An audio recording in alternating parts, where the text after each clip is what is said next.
The air vibrated with a sound that ripped through the otherwise serene morning, a shriek, high-pitched and utterly devoid of anything but pure, unadulterated horror.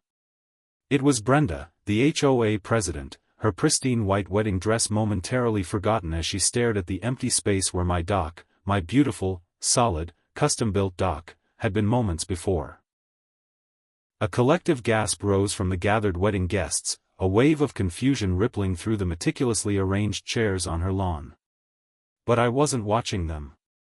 My gaze was fixed on the shimmering lake, where my dock, adorned with its usual fishing gear, now drifted serenely away, a lone, rogue island heading steadily towards the distant horizon.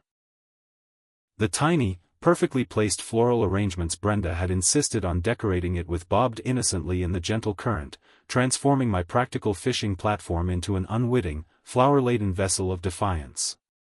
Was it too far gone already? Could anyone catch it? And what in the world would Brenda do next? Life by Lake Serenity had always been, well, serene. My name is Alex, and for as long as I could remember, this small, tight-knit community nestled by the calm, glistening waters of Lake Serenity had been my sanctuary. My grandpa, a man who taught me everything from tying a perfect fishing knot to the importance of always lending a hand, built this house. He spent countless hours crafting the sturdy wooden dock that extended into the lake, a place where we'd sit for hours, talking about everything and nothing, watching the sun set in fiery bursts of orange and purple.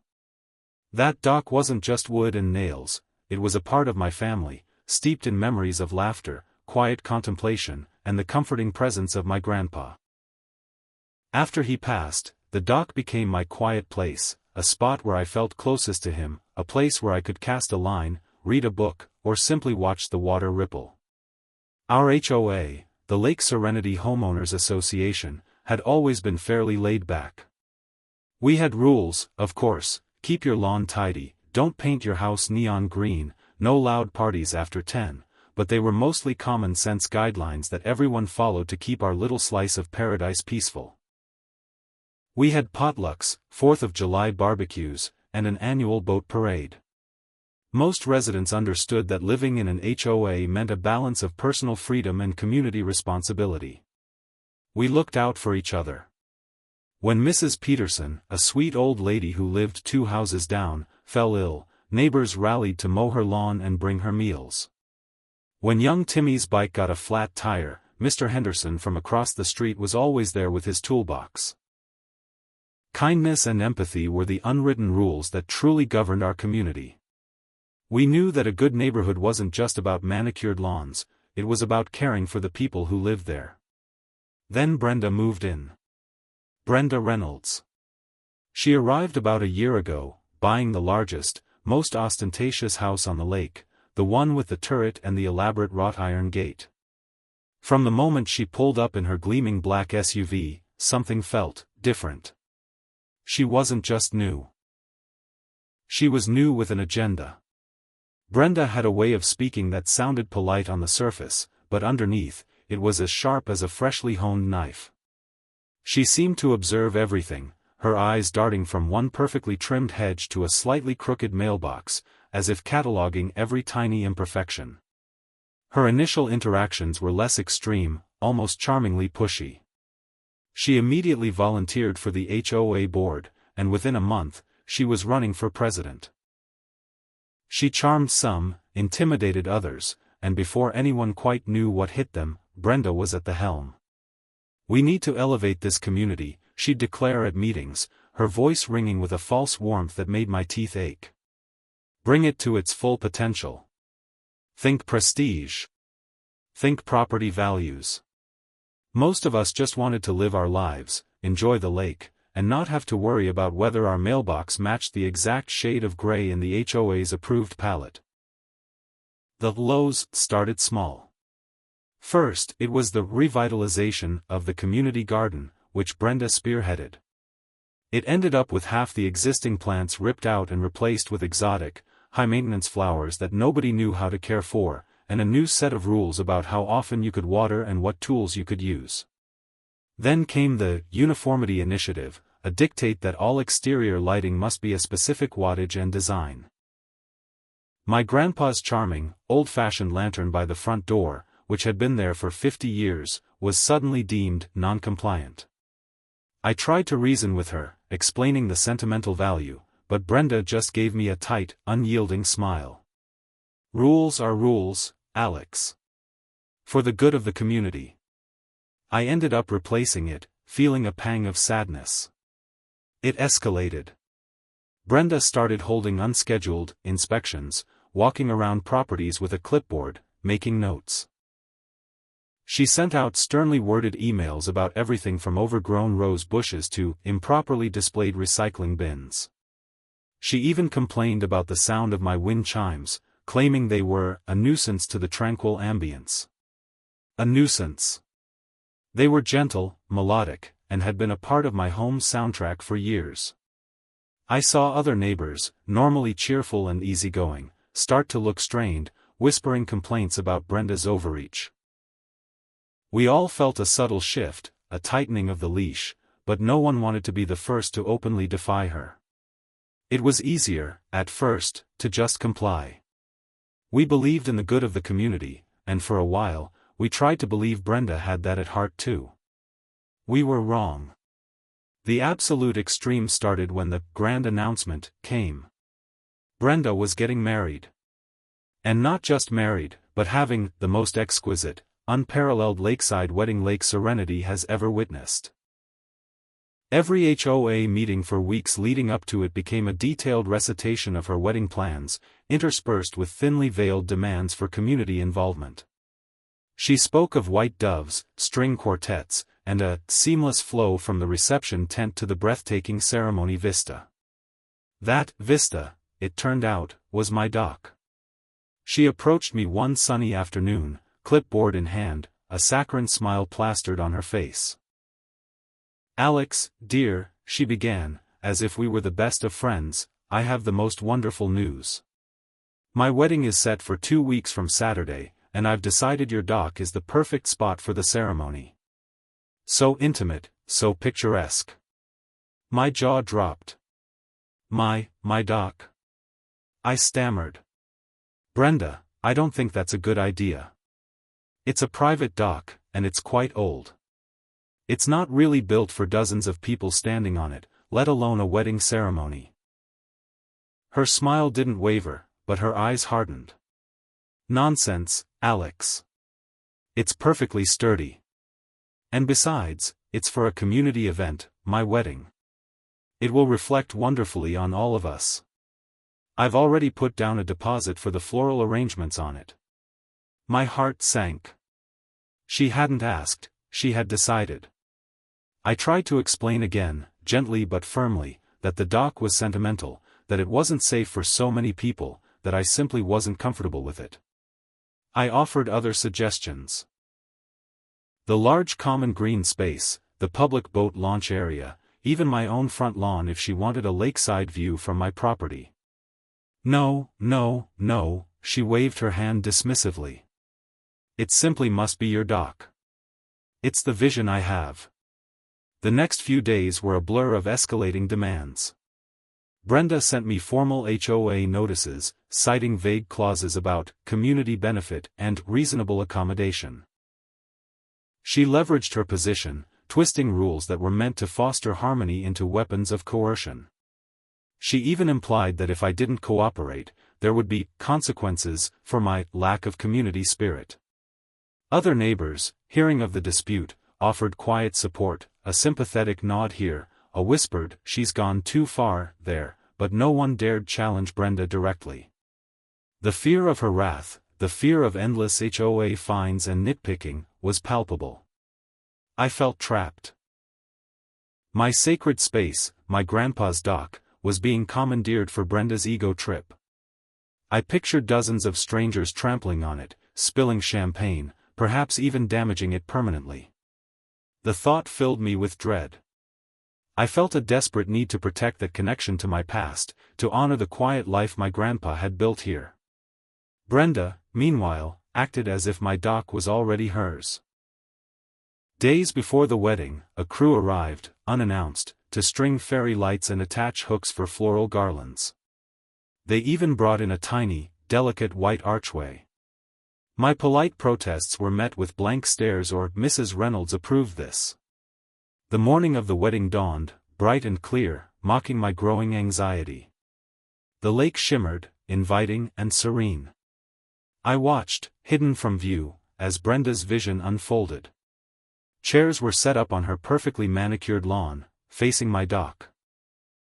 A small tent was erected for catering. The string quartet tuned their instruments. And then, the ultimate insult, the florists began adorning my dock with hundreds of white roses and flowing ribbons, transforming it into a gaudy, temporary extension of Brenda's grand, self-important tableau. It was no longer my dock, it was Brenda's prop. I paced inside my house, a knot of rage and helplessness tightening in my stomach.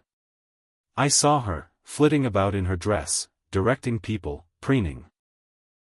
The sheer audacity of it all, the complete disregard for my property, my feelings, the quiet, respectful way we used to live here. It wasn't just about the dock anymore, it was about the fundamental disrespect for boundaries, for personal space, for the very spirit of kindness and neighborly empathy that our community was built on. She had pushed too far. The constant small indignities, the petty rules, the dismissal of my heartfelt pleas, it all coalesced into a single, burning resolve. I looked out at my dock, shimmering under the morning sun, bedecked with Brenda's flowers, and a mischievous, desperate idea sparked in my mind. What if that dock wasn't where she thought it was? What if it decided to go on a little journey of its own? I knew it was crazy, perhaps even reckless, but a strange, liberating sense of calm washed over me. It was time for a very different kind of departure. I walked purposefully out of my back door, my gaze fixed on the water, my mind set on a plan that would either save my sanity or plunge me into HOA hell. I approached the edge of the water, a single, decisive breath filling my lungs. The ropes, previously secured to anchor points, now floated freely in the water, waiting. Brenda's shriek still echoed across the lake, a symphony of indignation that was almost beautiful in its intensity. Her perfectly coiffed hair, meant for wedding photos, seemed to vibrate with fury as she gestured wildly at the now empty space where my dock had been. Guests, initially confused, quickly turned to a mixture of murmurs and bewildered stares. Some pointed towards the receding dock, now a tiny white speck far out on the shimmering water, its floral decorations looking like a whimsical, misplaced bouquet. Others looked at me, standing by the shore, a calm, almost serene expression on my face. The full force of what I had done hadn't quite hit me, but the sheer, exhilarating freedom of it certainly had. I had protected my grandpa's legacy, my sanctuary, from being defiled. But I knew this fleeting triumph would quickly give way to the storm that was Brenda. The quiet anticipation in the air was thick, heavy with the unasked question, what now? After I pulled the final, crucial lines that kept my dock anchored, a strange calm washed over me. It wasn't a sudden, impulsive act, but the culmination of weeks of escalating frustration and a desperate need to reclaim a piece of my life. My grandpa had taught me a lot about boats and water, including how to moor and unmoor a dock for maintenance, or even for winter storage if you lived further north. He'd shown me the specific knot for quick release, and how to unhook the heavy anchor weights. I'd never imagined I'd use that knowledge in such a way, but standing there, watching Brenda's wedding crew prepare my dock as if it were a public platform, something inside me just snapped. It wasn't about malice, it was about self-preservation and protecting something deeply meaningful to me. My initial thought had been simpler, just refuse, barricaded, put up private property signs. But Brenda had made it clear those wouldn't matter. She had already obtained some kind of emergency use approval from the HOA board, citing her position and community enhancement. The only other board members were Mr. Henderson, who always tried to stay out of conflict, and Mrs. Peterson, who was sweet but easily swayed by Brenda's forceful personality. So, when the florists started attaching their decorations, and I overheard Brenda tell her wedding planner, "Don't worry, the homeowner has been convinced," I knew persuasion was futile. A different kind of persuasion was required. The night before the wedding, I couldn't sleep. The thought of my grandpa's dock, teeming with strangers for Brenda's spectacle, gnawed at me. I sat on my porch, listening to the gentle lapping of the waves against the shore. I remembered a conversation with my grandpa years ago. We were fishing, and I was complaining about a bully at school. He'd said, "Alex, sometimes you gotta stand up for what's right, even if it feels like you're alone. But you don't always gotta fight fire with fire. Sometimes, you just gotta let the water carry it away." His words, abstract then, suddenly resonated with chilling clarity. Let the water carry it away. My dock wasn't just on the water, it could be carried away by the water. It was a risky move, but also, in its own way, a peaceful one. No shouting, no physical confrontation. Just, a strategic relocation. I spent hours that night, long after the wedding decorators had left and the lake was dark and silent, making preparations. I unhooked the main anchor lines, one by one, carefully, quietly. I tied them to buoys so they wouldn't sink and could be easily retrieved later. I checked the weather forecast. A slight breeze was predicted, just enough to gently nudge the dock outwards, not enough to cause a storm or endanger anyone. My aim wasn't to destroy it, or even to lose it forever, but to ensure it wasn't there when Brenda needed it most. It was a silent, liquid protest. My heart pounded in my chest as I worked, a mix of fear and righteous defiance. I felt like a spy on a covert mission, operating under the cloak of darkness and the silent judgment of the stars. The next morning, I woke before dawn, a familiar tightness in my stomach. I made coffee, tried to eat breakfast, but couldn't. The first wedding vendors began arriving around 7 a.m. The sound of their trucks, the excited chatter of the florists, the faint strains of the string quartet practicing, all grated on my nerves. I watched from my kitchen window as the final touches were made to the dock, now a floating altar of white roses and green foliage. Brenda, in a satin robe, oversaw everything, her voice sharp and commanding even at that early hour. She looked radiant, oblivious to the quiet storm brewing just across the property line. My window overlooked the dock, and I had a perfect view as her wedding guests started to arrive, dressed in their finest, congregating on Brenda's manicured lawn, sipping mimosas. The moment Brenda, in her flowing white gown, stepped out onto her porch, radiant and ready for her grand entrance, was my signal. Everyone's attention was on her. This was my moment. I slipped out my back door, moving quickly but carefully, my steps barely rustling the grass. I reached the edge of the lake, where the last, crucial line held the dock loosely to a hidden mooring point. I took a deep breath, untied the final knot, and gave the dock a gentle push. The dock, surprisingly light without its anchors, began to drift. Slowly at first, then gaining momentum as the morning breeze caught it. It cleared the small inlet, moving towards the open expanse of Lake Serenity. It was a silent, almost graceful ballet of wood and water. I stepped back, hidden behind a large oak tree, watching as the gap between the shore and my dock grew wider and wider. The sun caught the white roses, making them shimmer. It was beautiful, in a chaotic, defiant way. It was then that Brenda stepped down onto her lawn, ready to make her grand processional to the dock. Her eyes, filled with the joy of her wedding day, scanned the scene.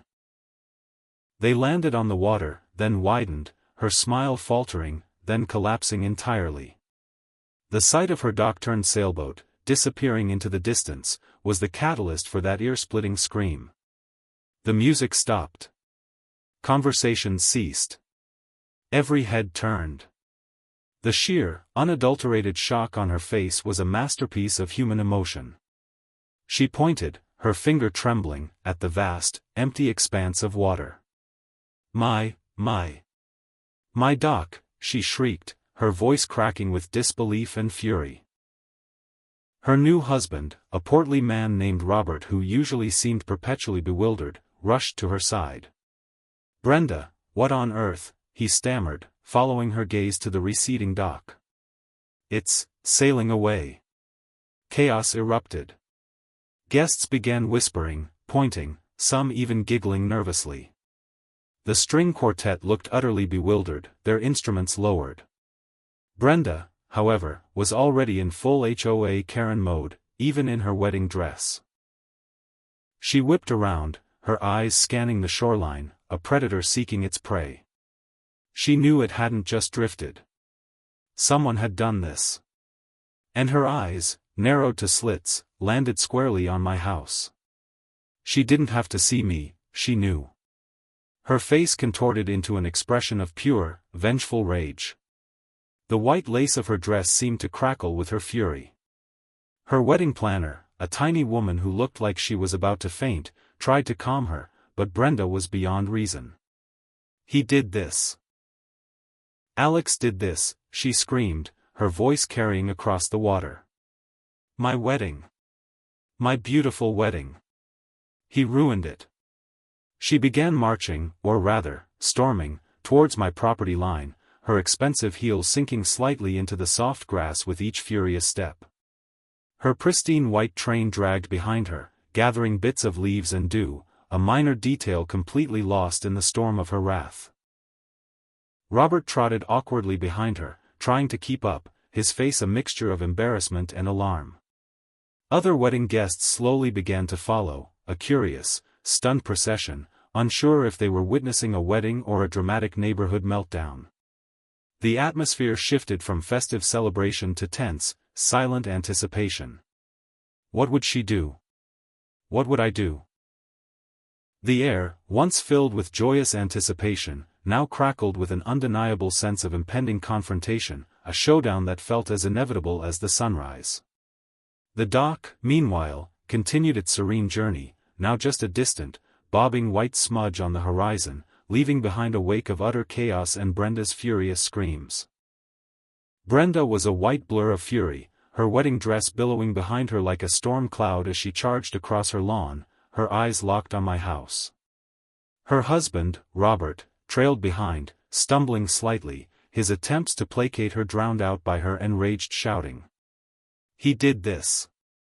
He ruined everything, she shrieked, her voice raw. The wedding guests, now a stunned audience, hesitated at the edge of her property line, unsure if they should follow or simply melt away. My heart pounded, but I stood my ground, watching her approach. This was it. The moment of truth. She burst onto my property, her face contorted, pointing a trembling finger at me. Alex. You absolute menace. My wedding. My dock. What have you done? I simply relocated my property, Brenda, I replied, my voice surprisingly steady, despite the tremor in my hands. It's my dock. You were going to use it against my wishes, despite my repeated explanations that it wasn't safe and it was a private, sentimental space. I simply made sure it wasn't available. Available, she screeched, her voice reaching a pitch that made the birds in the trees flinch. It's sailing to Canada. This is an act of vandalism. Destruction of HOA property. It's not HOA property, Brenda, I countered, keeping my tone calm. It's mine. It's properly registered to my deed. And it's not vandalized. It's floating. It'll be fine. I'll retrieve it later. Robert finally caught up, looking pale. Brenda, darling, let's calm down. Perhaps there's a misunderstanding. Misunderstanding? Brenda whirled on him. There's no misunderstanding, Robert. He deliberately sabotaged our wedding. Call the police. Call a tow boat. Do something. Her demands hung in the air, but the guests, though still shocked, were starting to show signs of amusement. A few muffled snickers could be heard from the back of the group. The sight of the bride, in her full wedding regalia, having a very public meltdown over a runaway dock, was undeniably absurd. This moment, however extreme, also had an element of low, farcical comedy. Just then, Mr. Henderson, a retired police officer and one of the calmer HOA board members, stepped forward, his expression serious. "Brenda, Alex," he said, his voice firm but not aggressive. "Let's all take a breath. Brenda, your dock is indeed floating away, but Alex is correct. It's his private property. He's not required to let you use it. While his method might be unconventional, it's not illegal to move your own dock, especially if it was being used without your permission." Brenda turned on him, her eyes blazing. "Are you defending him, Roger? On my wedding day?" "I'm stating facts, Brenda," Mr. Henderson replied, unflappable. "The HOA has no jurisdiction over how Alex manages his private dock, as long as it's not a hazard. And right now, it's just a very large, slow-moving boat." A few more chuckles erupted from the onlookers. This was a low moment for Brenda, a public humiliation on what was supposed to be her perfect day. Her power, usually so absolute within the HOA, was momentarily undermined by the sheer ridiculousness of the situation and Mr. Henderson's quiet authority. She stood there, panting slightly, caught between her fury and the dawning realization that she couldn't simply scream her way out of this one. The dock was gone, and the wedding was effectively stalled. As the immediate crisis simmered, the wedding guests slowly dispersed, some heading back to their cars, others gathering in small groups to whisper and point. Brenda's elaborate plan had completely unraveled. She opted to move the ceremony to her lawn, a much less picturesque option without the lakeside view. The string quartet gamely started playing again, but the celebratory mood had evaporated, replaced by an awkward tension. I watched from my porch as the wedding proceeded, a pale imitation of what Brenda had envisioned. I felt a pang of something close to pity, but it was quickly overshadowed by the immense relief that my dock was safe, at least for now, and that I had finally stood up for myself. The next few days were a strange calm.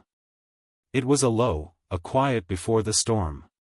No HOA emails, no angry knocks on the door. It was almost unsettling. I knew Brenda wouldn't let this go. She was probably plotting. In the meantime, I focused on retrieving my dock. I borrowed a small motorboat from a neighbor, a kind man named David who had a quiet smile and an even quieter dislike for Brenda's antics. He just winked at me when I asked, saying, "Lost something, Alex?" "Happens to the best of us." We spent the better part of a day searching the lake. The current had carried it further than I'd expected, but eventually, we spotted it, a distinct rectangular shape far across the water. It was a tedious process, towing it back slowly, but seeing it return to its rightful place, albeit now re-anchored with even stronger, more secure lines, was immensely satisfying. I even had David help me install a new, unremovable lock on the access point, just in case. My dock was finally safe. But the silence from Brenda was deafening. It felt like the air pressure dropping before a hurricane. The whispers in the neighborhood grew louder. People would stop me, offer a sympathetic word, or a conspiratorial nod. "Good for you, Alex," Mrs. Peterson murmured one afternoon, her eyes twinkling. Even Mr. Henderson gave me a knowing look. It seemed my unconventional act had struck a chord. Then, the first official communication arrived. Not an email, but a crisp, formal letter delivered by certified mail. It was from the HOA. Brenda, as president, had called an emergency meeting of the board, and a special community session to follow.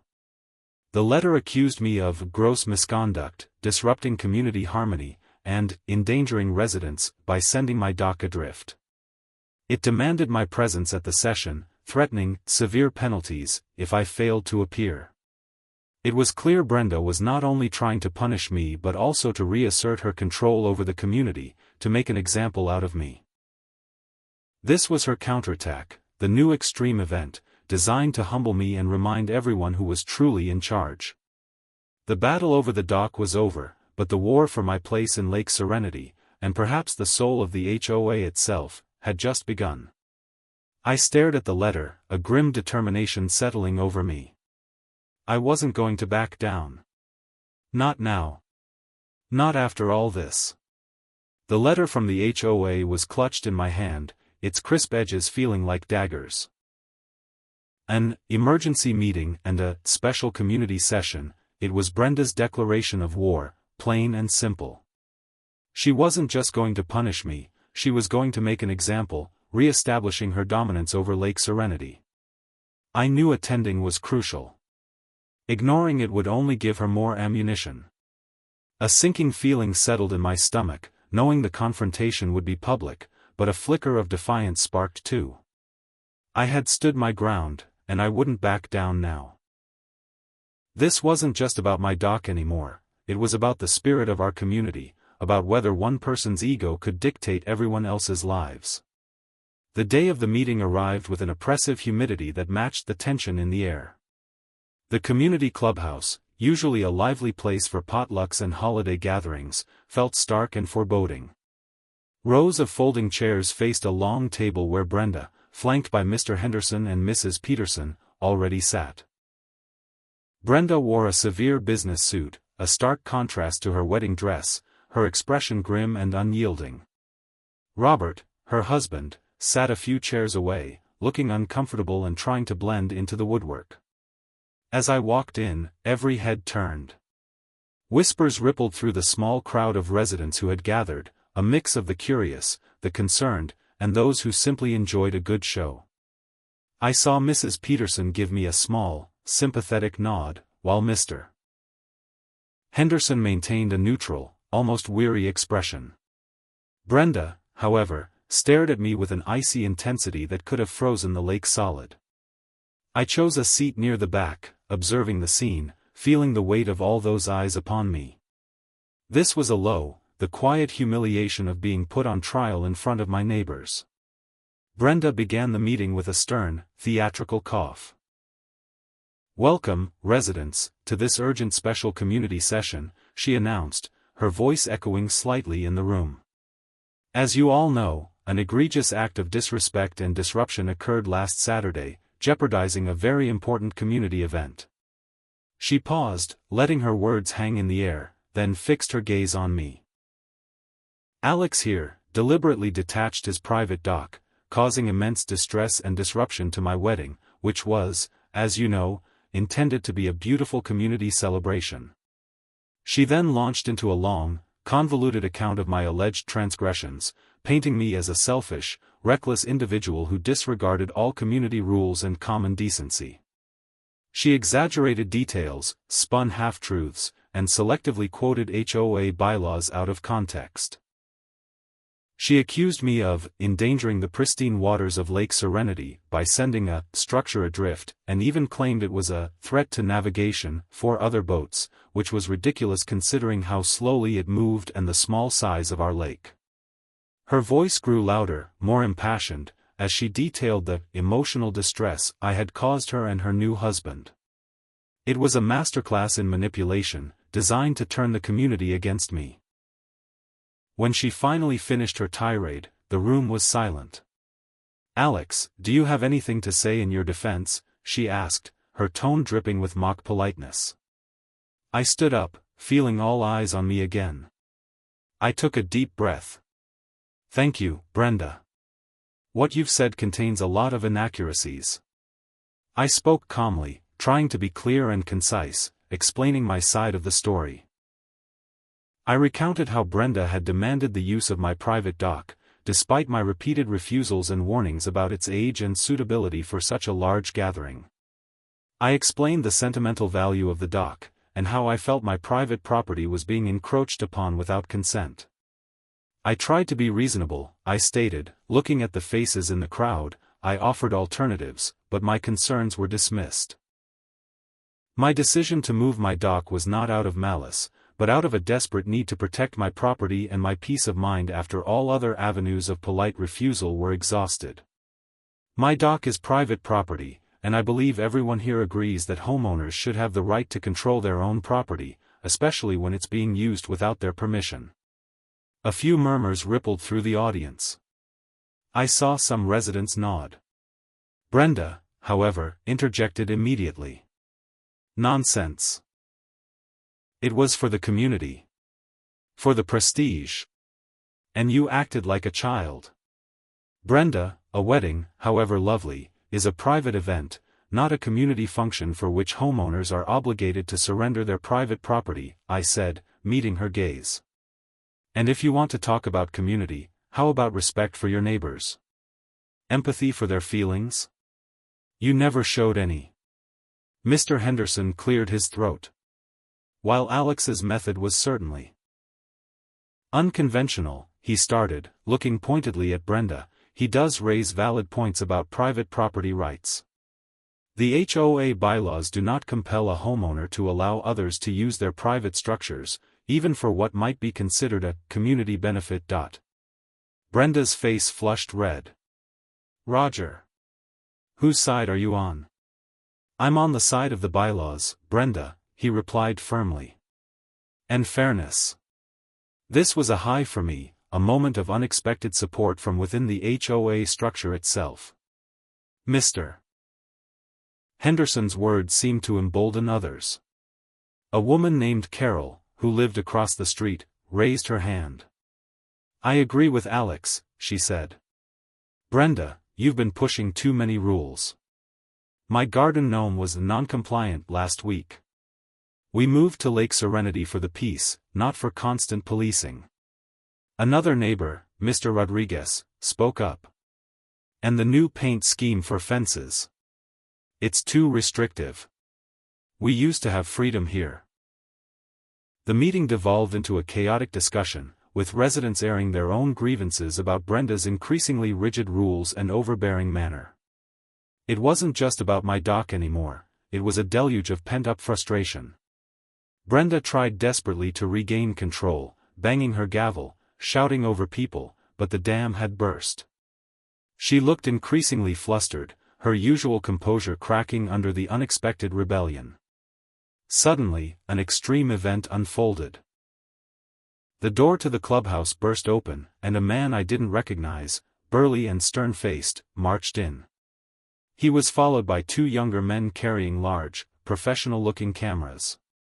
Brenda's face lit up. Ah, Mr. Stone. Perfect timing, she exclaimed, relief washing over her features. Mr. Stone, it turned out, was a lawyer.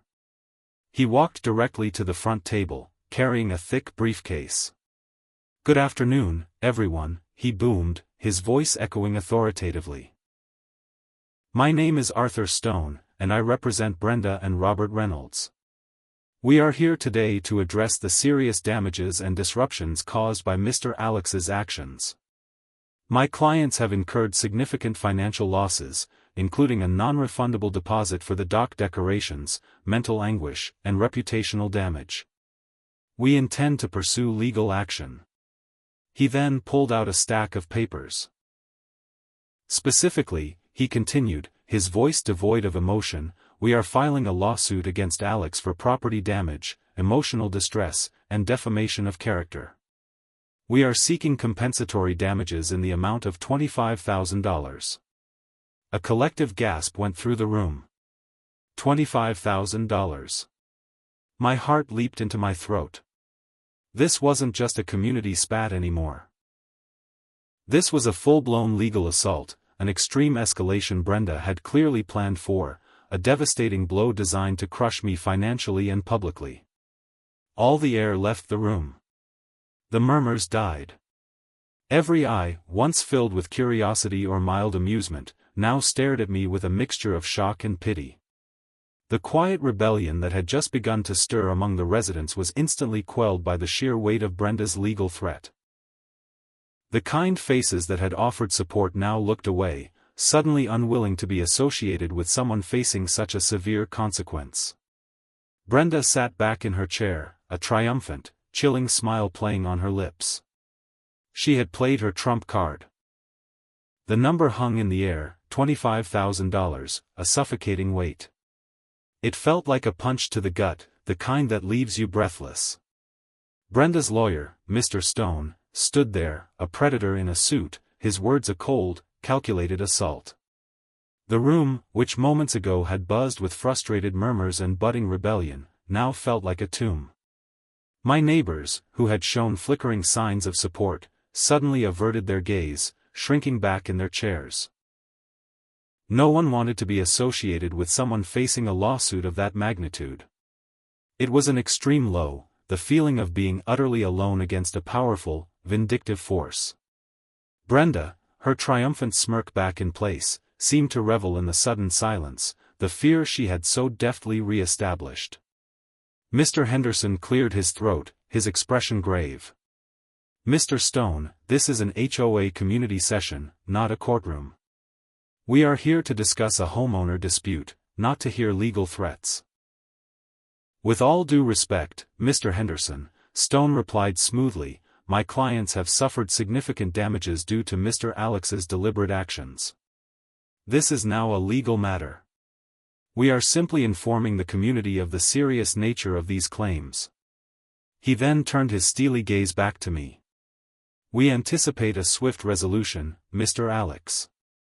We prefer to settle this out of court, of course.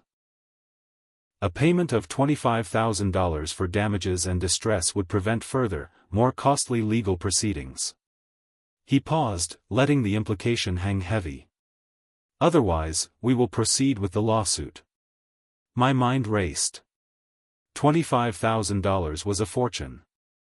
It was my savings, my security, years of hard work. I knew Brenda didn't truly want the money as much as she wanted to break me, to send a clear message to anyone else who dared to defy her. But the threat was real.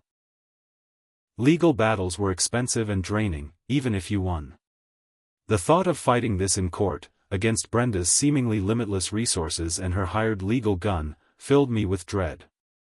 It was a suffocating feeling, the pressure to concede, to simply give in to her demands. "I didn't damage anything," I finally said, my voice shaky but firm. "My dock is perfectly fine. I just moved it."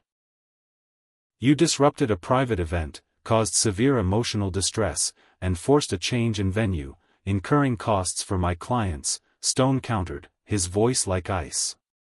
"These are actionable offenses." Mr. Henderson tried to intervene again, but Brenda cut him off with a sharp glance. She was back in control, her power seemingly unshakable. The meeting quickly adjourned, transformed from a community discussion into a chilling legal declaration. As people filed out, no one met my eyes. The whispers, which had previously been of annoyance towards Brenda, were now of pity for me. It was isolating, a moment where the kindness and empathy I thought permeated our community seemed to vanish in the face of fear. The days that followed were a blur of anxiety. The low hum of a distant threat filled my thoughts. I researched lawyers, dreading the cost. I pulled up my bank statements, mentally calculating how long it would take me to save that kind of money if I had to pay it. The serenity of Lake Serenity felt like a cruel joke. Brenda's victory seemed absolute. I saw her driving around the neighborhood, her head held high, almost daring me to make another move. She had won this round, undeniably. One afternoon, a few days after the meeting, I was sitting on my porch, staring blankly at the lake, when a car pulled into my driveway. It was Mr. Henderson. He looked tired, his usual calm demeanor tinged with worry. He sat down next to me, accepting the glass of water I offered. "Alex," he began, his voice low, "I just wanted to check on you." That was an extreme move by Brenda. A true low for her, using the HOA to threaten a neighbor with a lawsuit. "I don't know what to do, Mr. Henderson," I confessed, running a hand through my hair. "I can't afford a lawyer, and I certainly can't afford $25,000. "I know," he said, nodding. "And it's a ridiculous claim. You moved your own property. It's an intimidation tactic, pure and simple. Brenda's lawyer, Stone, he's known for being aggressive, but not always for winning solid cases like this. He mostly preys on people who can't afford a fight." He then leaned forward, his voice dropping even lower. "But I didn't come here just to commiserate." After that meeting, a few of us started talking. Carol, Mr. Rodriguez, even Mrs. Peterson, once Brenda was out of earshot. "We've all had enough of Brenda's reign. The lawsuit against you. It's the final straw. It's extreme, it's bullying, and it's an abuse of her power as HOA president. We decided we can't let her get away with this." My head snapped up. "What are you saying?" "We're going to challenge her," Mr. Henderson said, his eyes now alight with a quiet determination. "Legally. Not against you, but against her. We think she's violated her fiduciary duties as HOA president by using her position to pursue a personal vendetta and threatening a resident with a frivolous lawsuit. We're also looking into other abuses of power. We've found some clauses in the HOA bylaws that she might have overstepped. This is the extreme. We're calling for a vote of no confidence and pushing for her removal as HOA president." My jaw dropped. This was a complete reversal, an unexpected high. From feeling utterly defeated and alone, I suddenly had allies. And not just any allies, but people willing to take on Brenda directly, using the very system she had twisted to her advantage. But, how? And the lawsuit? "The lawsuit against you is a separate matter, but if she's removed from her position, her influence over the HOA will crumble, and this personal vendetta will lose its power," he explained. "We believe we can argue that she used HOA resources and her office to facilitate this personal threat, which is a big no-no. We're going to use the general counsel for the HOA, the lawyer the board should be listening to, not her personal attack dog. We're building a case, quietly, gathering signatures, putting together a petition. We need enough residents to demand a special meeting to vote on her removal. It won't be easy, and it will be a fight. Brenda won't go down without a major battle." He continued, laying out the plan. They would need a significant number of signatures to call the special meeting. Then, they would present their case to the community, detailing Brenda's abuses of power, her overreach, and how her actions, particularly the lawsuit threat against me, were damaging the community. It was a risky move, a direct challenge to Brenda's authority, and it would put all of them in her crosshairs.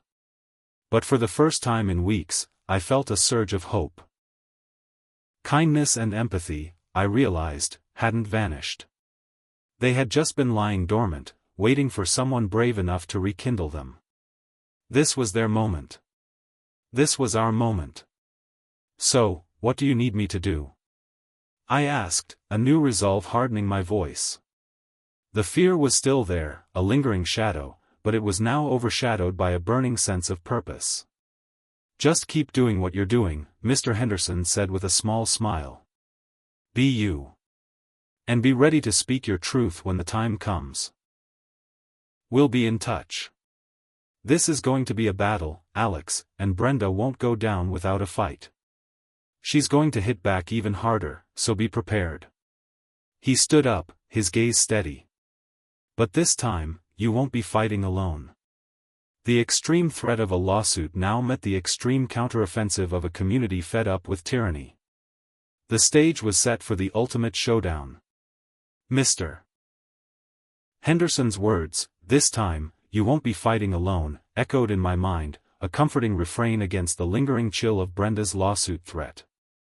The sudden shift, from facing a legal battle on my own to having the quiet but determined support of my neighbors, was an incredible high.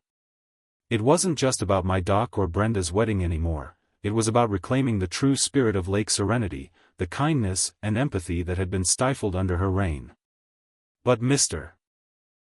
Henderson's warning also resonated. Brenda wouldn't go down without a fight, and it would be an extreme one. The weeks leading up to the special HOA meeting were tense. Mr. Henderson, Carol, Mr. Rodriguez, and even Mrs. Peterson, who was surprisingly cunning when motivated, worked tirelessly. They moved quietly through the community, gathering signatures for the petition to call the vote of no confidence meeting. They spoke to neighbors, calmly explaining their concerns about Brenda's overreach, her abuse of power, and the terrifying precedent of threatening a lawsuit over a personal dispute. They framed it not as an attack on Brenda as a person, but as a defense of the community's integrity and the homeowners' rights.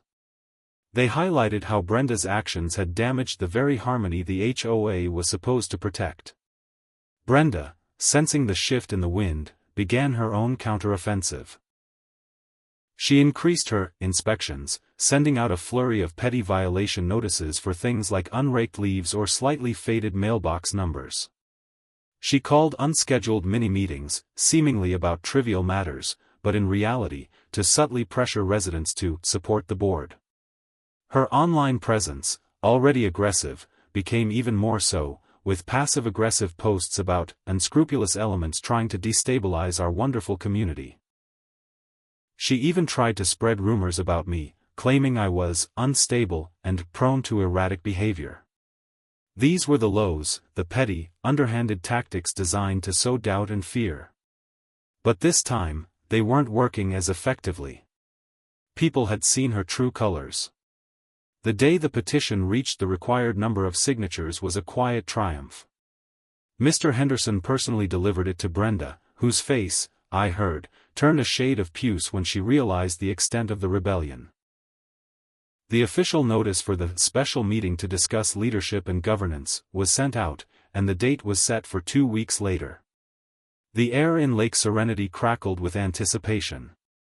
Everyone knew what it meant. The night of the special meeting arrived, and the clubhouse was packed. More residents showed up than for any meeting in recent memory, a clear sign of how deeply Brenda's actions had affected everyone. The atmosphere was thick with tension, a mix of apprehension and defiance. Brenda, once again, sat at the head table, flanked by a nervous Robert and a visibly uncomfortable Mrs. Peterson. Mr. Henderson took a seat amongst the general residents, ready to present the case. The meeting began with Brenda trying to assert her authority, but Mr. Henderson calmly and firmly took the floor. He laid out the documented instances of Brenda's overreach. The forced uniformity initiatives that ignored personal property rights, the arbitrary enforcement of rules, the misuse of HOA funds for personal benefit, a new accusation that raised gasps, and finally, the egregious threat of a personal lawsuit against me, Alex, which he argued was a direct abuse of her office as HOA president and a clear violation of the HOA's stated purpose. He emphasized that the HOA was meant to serve the community, not one person's agenda. He then invited residents to share their experiences. One by one, people stood up, initially hesitant, then gaining confidence as they spoke. Carol recounted her no more deal, Mr. Rodriguez talked about the restrictive fence colors, and others shared stories of Brenda's condescending remarks, her dismissive attitude, and her general bullying. The cumulative effect was powerful, painting a clear picture of a leader who had lost sight of empathy and replaced it with control. This was a sustained high for the community, a collective act of bravery and solidarity. Finally, it was my turn. I stood up, feeling all eyes on me.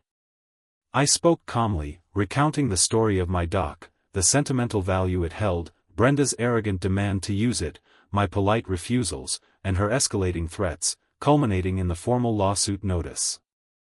I understand my act of moving the dock was unusual, I admitted, looking around at my neighbors. But it was an act of desperation, of trying to protect something deeply personal when all other reasonable requests were ignored. No one should have to face a lawsuit from their own HOA president for asserting their basic property rights.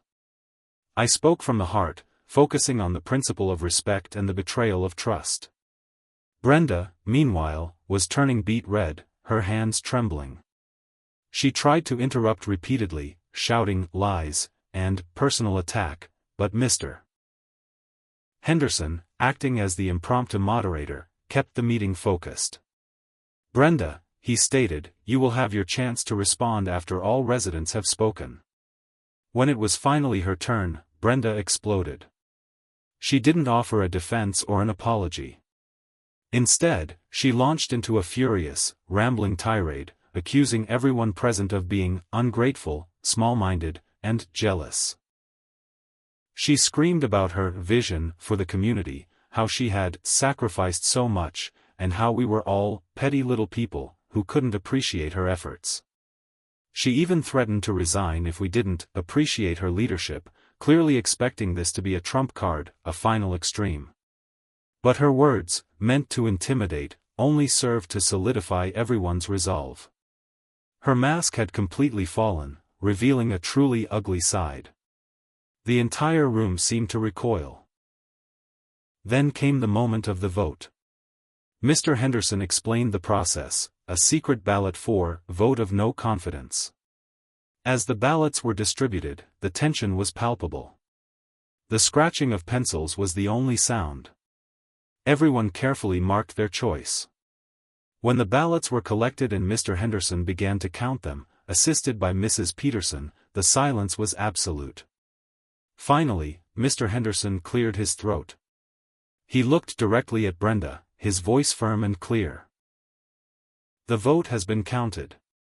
By a majority of 87%, this community has cast a vote of no confidence in your leadership. Therefore, effective immediately, Brenda Reynolds, you are hereby removed from the position of Lake Serenity HOA President. A collective gasp, then a ripple of applause that quickly grew into a roar, erupted through the clubhouse. People cheered, some even hugged. It was an explosion of relief and joy.